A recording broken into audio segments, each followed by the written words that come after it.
공차가 0이 아니라고 했으니까 이건 절대 아니겠죠. 그죠? 공차가 0이 아니라고 했으니까 이렇게 될 거예요. 우리는 배운 사람들이잖아요. 그죠? 6항과 8항의 합을 나누기 2 하면 뭐가 나오죠? 등차 중항 알죠? 바로 7항이 나오는 거죠. 부분분수에 대해서 간단하게 선생님이 얘기한다면 부분분수는 선생님한테 배운 사람들은 이렇게 기억하고 있어야 돼요. 이것도 그렇게 한번 해볼까요? 양쪽 끝에 있는 것 한번 더해본다고 생각해 보세요. A1하고 A15하고 더하고, 그럼 등차 중항의 원리에서 이건 뭐가 되죠? 8항이 되죠. 23년도 수능 짝수형 11번 문제입니다. 공차가 0이 아닌 등차 수열에 대하여 A6항 6번째 항의 절대값을 씌운 값은 8항의 값과 같고, 그 다음 시그마 K가 1부터 5까지 AK 곱하기 AK 플러스 1분의 1의 값이 96분의 5라고 주어졌을 때 1항부터 15항까지의 합을 구하세요 라고 되어 있네요. 자, 먼저 첫 번째 힌트를 볼까요? 공차가 0이 아닌 등차 수열이라고 되어 있는데 A6항의 이 절대값이 A8항과 같으려면 이렇게 되거나 아니면 A6항이 A8항의 부호와 반대가 되면 되죠. 이렇게. 어떤 걸까요? 공차가 0이 아니라고 했으니까 이건 절대 아니겠죠. 그죠? 공차가 0이 아니라고 했으니까 이렇게 될 거예요. 그러면 A6항과 이항시키면 A8항의 합은 0이 됩니다. 자, 이걸 이 상태에서 6항은 A 플러스 5D, 8항은 A 플러스 7D 이런 식으로 해서 A와 D에 관한 관계식을 구해도 되지만 우리는 배운 사람들이잖아요. 그죠? 6항과 8항의 합을 나누기 2 하면 뭐가 나오죠? 등차 중항 알죠? 바로 7항이 나오는 거죠. 근데 나누기 2 해도 0은 나누기 해도 0이니까 결국엔 이 식에서 우리는 7항이 0이라는 걸 알 수 있습니다. 자, 7항이 0이라는 건 A에다가 D를 6개 더한 것이 0이라는 거죠.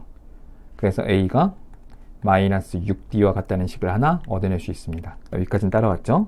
자, 그 다음 주어진 힌트 볼까요? 자, 이런 꼴. 자, 우리가 고등수학 상에서 부분분수 배운 거 기억나나요? 먼저 부분분수에 대해서 간단하게 선생님이 얘기한다면 부분분수는 선생님한테 배운 사람들은 이렇게 기억하고 있어야 돼요. 통분의 역연산이라고. 우리가 A분의 1 빼기 B분의 1을 통분하면 뭐가 되죠? AB분의 B 빼기 A죠. 바로 얘 좌변과 우변을 뒤바꿔 놓은 게 바로 부분분수입니다. 부분분수는 먼저 뭘 확인해야 되냐면 AB분의 B 빼기 A 형태인지 확인해야 되거든요. 이게 무슨 말이냐면 분모에 어떤 두 개의 곱이 있고 분자는 두 개의 차여야 돼요. 근데 선생님 차가 1이라고 되어 있는데요. 그가 1이 아니라면 1이 되도록 만들면 되거든요. 어떻게 하면 되죠? B 빼기 A 분의 1을 곱하면 되는 거죠. 그래서 보통은 참고서 같은 데는 이렇게 나와 있어요. AB분의 1 같은 걸 여기다가 얘를 B 빼기 A분의 1을 곱하는 거죠. 그럼 어떻게 되죠? 방금 여기다 내 B 빼기 A분의 1을 곱해버리면 AB분의 1이 되는 거죠. 그럼 당연히 여기도 어떻게 되죠? B 빼기 A분의 1을 곱해야 되는 거죠. 그래서 B 빼기 A분의 1 곱하기 A분의 1 빼기 B분의 1. 이 식이 바로 A분의 1 빼기 B분의 1이다. 이런 식으로 참고서에 써 있습니다. 자, 그러면 잠깐 여기서 AK 플러스 1하고 AK하고 관계는 뭐죠? 이유타는 두 항이죠. 등차 수열에서 이유타는 두 항의 차가 바로 분자에 있어야 되는데 그걸 우린 뭐라 부르죠? 바로 공차라고 부릅니다. 자, 그럼 공차를 우린 D라고 놓고 쓰고 있으니까 자, 이 부분분수를 이렇게 쪼갤 수 있겠네요. 먼저 시그마를 풀어서 D분의 1로 묶을게요. A1분의 1 빼기 A2분의 1 더하기 A2분의 1 빼기 다 써도 되지만 A5 집어넣으면 5분의 1 빼기 A6분의 1까지 가고 연속해서 지워지겠죠. 남는 건 뭐죠? A1분의 1 빼기 A6분의 1과 중괄호 바깥에 D분의 1이 살아남죠. 자, 근데 A1은 그냥 A라고 할게요. 그래서 A6은 A에다가 D를 5개 더한 거죠. 자, 중괄호 안에 있는 얘만 먼저 통분해서 간단하게 해볼까요? 뭐가 되죠? A 곱하기 A 플러스 5D 분의 A 플러스 5D에서 A를 빼게 되니까 OD가 되겠죠?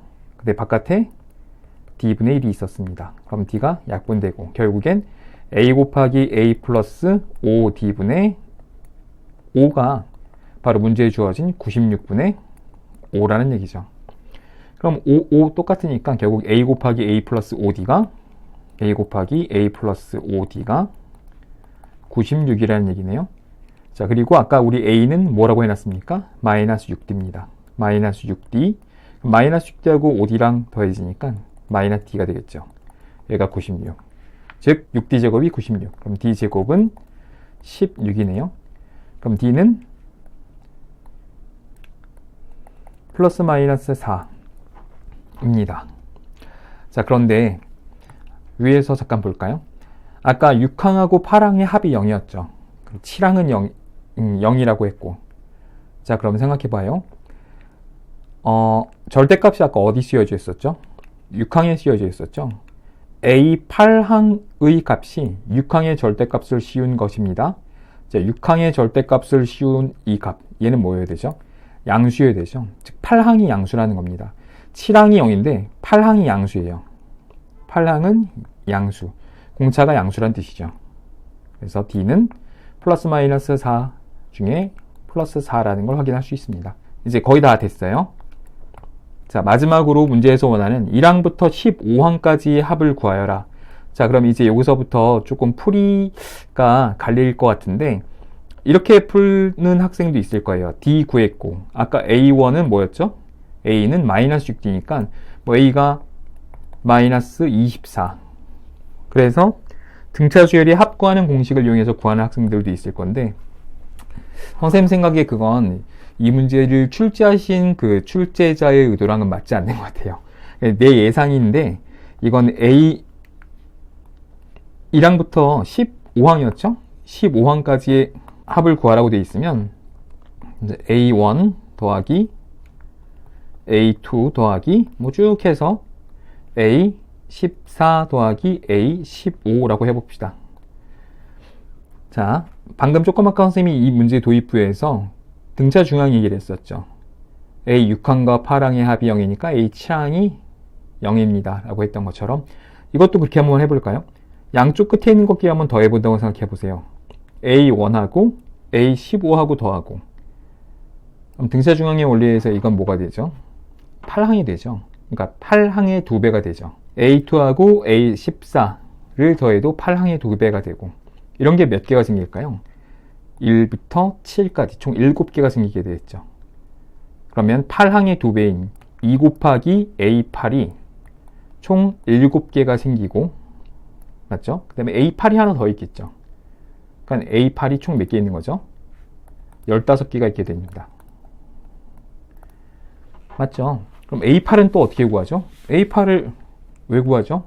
아까 A7이 뭐였죠? 0이었잖아요. A8은 당연히 거기다 D를 더한 걸 테니까 4겠죠. 그래서 이 문제 답은 15 곱하기 4, 60 이렇게 빠르게 계산할 수 있습니다.